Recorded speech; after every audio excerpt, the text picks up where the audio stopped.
What actually happens to your body when you get coronavirus? It spreads from droplets from the nose and mouth, often when you're coughing or sneezing. And they land on surfaces and you pick up the virus then with your hands.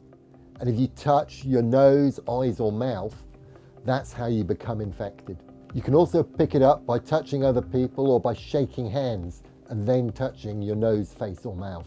So what happens when it enters your body? The virus sits in the throat and the upper respiratory tract. In most cases, around 80 to 85% of them, symptoms are mild and they'll quickly pass. You may get a sore throat or a dry cough, and your throat may be red.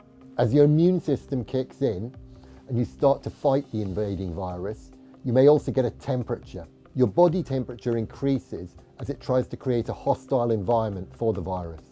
In other, more severe cases, the virus can attack the lungs and cause pneumonia. This affects maybe 15 to 20% of people. It binds to two types of cells in the lungs and causes them to clog up.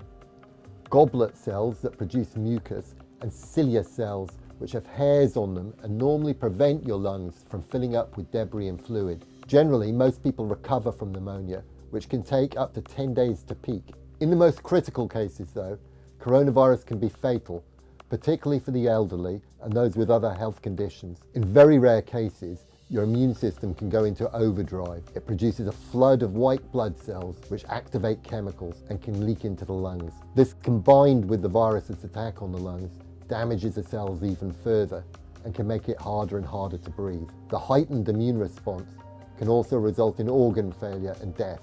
Some young and healthy people have succumbed to the virus as the disease is new and no one has immunity to it. If you have a healthy immune system, your body will be able to fight it off successfully.